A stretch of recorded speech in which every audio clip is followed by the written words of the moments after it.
Yan at magandang araw po sa ating lahat mga Kapinoy at nandito na naman po tayo sa ating alagaan dito sa ating backyard farm mga Kapinoy at pag-usapan po natin mga Kapinoy yung ating pag-aalaga ng ating mga native chicken, yung bang tipong nalilibang ka na, kumikita ka pa mga Kapinoy. Tara at samahan nyo ako, pag-uusapan natin yan. 2,000 years later. So dito mga Kapinoy nalilibang ka na or naglilibang ka na, pwede ka pang kumita sa pag-aalaga ng mga manok, pag-aalaga ng mga native chicken mga Kapinoy. So noong una mga Kapinoy, sa libangan ko lang sana itong pag-aalaga ng manok at pang family consuming lang mga Kapinoy. Habang ako ay pag ako ay nasa bakasyon, so yan ang gusto ko lang sana, yung meron kaming ma-harvest pagka yung merong tayong mga okasyon or pagka gusto po nating magtatay ng ating pwedeng pangulam or pagka merong mga okasyon na pwede tayong maghanda. Yun lang sana ang purpose ko rito mga Kapinoy, dahil yung aming likod ng bahay or backyard is naisipan kong lagyan ng mga manok mga Kapinoy. At ala naman po sa isip ko na magbenta or magparami pa ng talagang gawing business yung ating mga alaga. So habang nagtatagal mga Kapinoy is nakatulong yung mga experience tsaka pagsali ko sa mga group na kung saan is nakikita ko na yung kanilang mga backyard farm is kumikita at nakapagbenta sila ng kanilang mga alaga, ng mga sisiw, mga month old at mga breeder age or ready to lay mga Kapinoy. Kaya parang nagkaroon po ako ng idea kung ay pwede palang pagkakitaan yung ganitong pagmamanukan or pag-aalaga ng mga native chicken dito sa ating backyard farm mga Kapinoy. At nagtry po akong mag-post ng aking mga sisiw na native Tagalog lang noon ang alaga ko mga Kapinoy, at dahil gusto ko lang is pang consuming dito sa aking likod bahay. At meron po agad nagtanong kung magkano yung ating sisiw, at ang benta ko lang po noon is 50 pesos ang isang sisiw ng Tagalog native. So nasa kwan po yun, nasa 20 days old na po, so medyo malaki na mga Kapinoy. Meron po atang 15 yung ipinost ko, at nabili naman po kaagad mga Pinoy. So doon po na-encourage ako at nagkaroon ako ng magandang idea na habang naglilibang ako is pwede pa lang nating pagkakitaan ang pag-aalaga ng mga native chicken. At lalo na dito sa mga darag native chicken mga Pinoy is magmula po nung ako is nag-alaga nito is doon po is nakakabenta tayo ng mas maganda. Sisiw pa lang or itlog pa lang is pwede na po tayong kumita, dahil marami pong naghahanap nito. Hindi man po ito dito sa amin ngayon mga Kapinoy, lalong lalo na sa Nueva Ecija, dahil napakasarap po ng karne nito mga Kapinoy. Naiba po ito sa lasa po ng mga ibang mga native chicken. At kaya naman mga Kapinoy is talagang nagdagdag po ako ng mga alaga nating mga darag para na rin po pagkakitaan mga Kapinoy, dahil yun po ang target natin ngayon. Hindi lang po tayo naglilibang at para na rin po kumita. So sisiw pa lang pwede na tayo magbenta, itlog pa lang pwede na rin tayo magbenta mga Kapinoy. Kaya po napakadali po kumita dito sa pag-aalaga ng mga manok, lalong lalo na po dito sa aking mga Darag Native Chicken na talagang binibigyan ko ng maayos na atensyon at focus mga Pinoy, dahil kung paalaga po natin sa mga ibang tao is hindi po natin matututukan mga Pinoy. So kailangan is tayo po yung mag-aalaga sa kanila, magbigay ng pagkain araw-araw, supplement, vitamins mga Pinoy. So dapat nabibigyan po natin ng atensyon ng ating mga alaga. So iba po kasi ang mga Pinoy, yung tipong tayo yung nag-aalaga ng ating mga manok, dahil nabibigyan po natin ng atensyon kung ano yung mga kailangan nila, kung ano yung mga dapat na pagkain na pwede nating ibigay mga Pinoy. So sa pagkain mga Pinoy, ito ang mga alaga natin, pag hindi natin tinipid dito sa pagkain, so susuklian nila tayo mga Pinoy ng maraming itlog, maraming sisiw.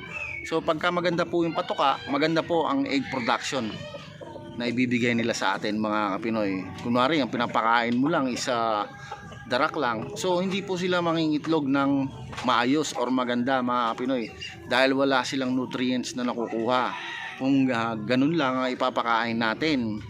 So maganda rin po na makapagpakain po tayo ng mga gulay at prutas, and then feeds mga Pinoy.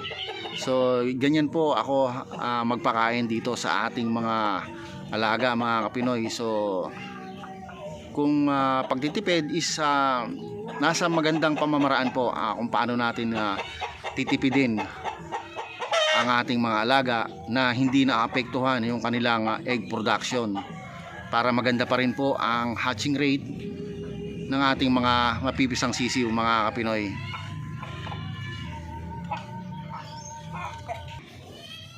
So yan mga Pinoy, at pinaarawan ko muna yung ating chocolate Orpington kasi halos hindi na sila naaarawan.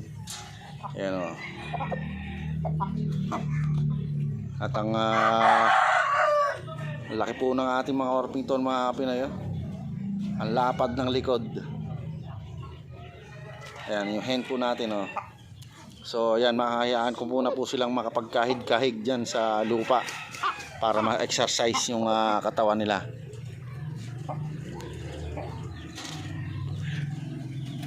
Ito mga Pinoy, natutunan na rin sa wakas ng ating mga ibang bibe na magpugad dito sa ginawa kong pugaran nila mga Pinoy. Hindi yung nagsisiksikan sila dyan sa isang pugad. Ayan mga Pinoy, at kahit pa paano is makapisa na tayo ng maayos. Dahil yung isinalang ko mga Pinoy na itlog nila, meron atang 20 pieces. Hindi nagtuloy mga Pinoy. Hindi ko po alam kung anong naging dahilan. Sinalang ko po sa incubator natin at may mga laman po sila, halos lahat meron pong similya, pero hindi po nagtuloy. Kaya po siguro mas maganda yung talaga mas maganda po yung natural huts na sila yung maglilimlim, dahil alam ko naman po na talagang magaling maglimlim yung ating mga bibe.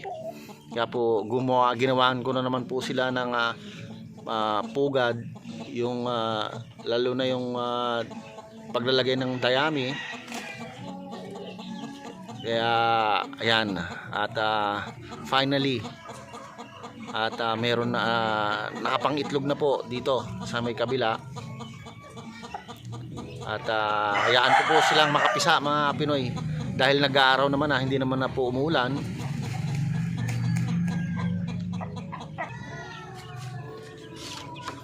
Dito naman tayo sa ating mga sisiw mga Pinoy. Yan, at nananatiling healthy yung ating mga alaga. Ayan mga Pinoy.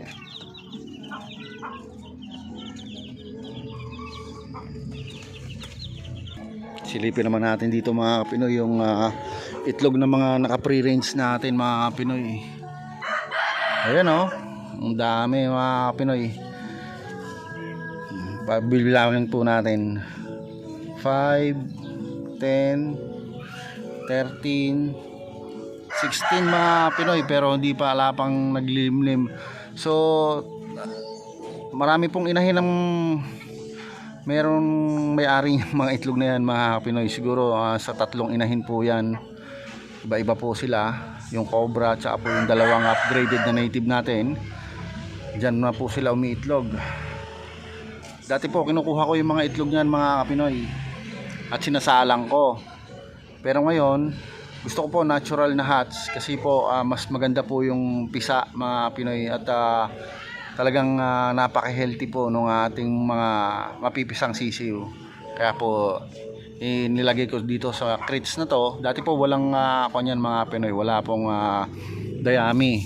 So nilagyan ko ng dayami, yan, at continuous po yung pangingitlog ng ating mga native dito. Mas maganda po talaga ang natural na hatch. Dito naman po tayo mga Kapinoy sa ating mga selected na mga darag. So yan mga Kapinoy, ang ating mga sisiw na nandito na 1 month old is non-stop feeding po yan mga Pinoy. So hindi po tayo nagpapawala ng pagkain ng ating mga selected mga Pinoy para mabilis po silang lumaki at mas maganda po yung kanilang katawan pagka po dumating sa stage na yung pwede na silang mangitlog. So pag malaki po maganda yung ating mga breeder. So maganda po yung kalalabasan ng kanilang mga katawan. Kaya po non-stop feeding po yung ginagawa natin dito mga Pinoy. So yan, fresh water lang muna po yung nilagay natin. Wala po tayong hinalo dyan mga Pinoy na kahit anong vitamins. Yan. Talagang believe talaga po ako dito sa resistensya ng ating mga darag native chicken. Dahil ngayon ay nag-aaraw naman mga Pinoy at hindi nag-uulan or kahit na umaaraw or umuulan, talagang napakalakas po ng resistensya ng ating mga darag. Na kahit minsan na hindi ako naglalagay ng supplement dyan sa tubig nila, hindi po nagkakasakit yung ating mga alaga, nananatiling healthy po. Yun mga Pinoy, at hanggang dito na lang muna po ang vlog natin for today. At shout out po sa ating mga silent viewers, sa ating mga OFW, saan man po kayong panig ng mundo. Don't forget to subscribe and hit nyo na rin po ang notification bell para palagi po kayong updated sa ating pang mga susunod na video. At ako po ay nag-iiwan sa inyo ng mga katagang. Pag may pangarap, magsumikap. Paalam!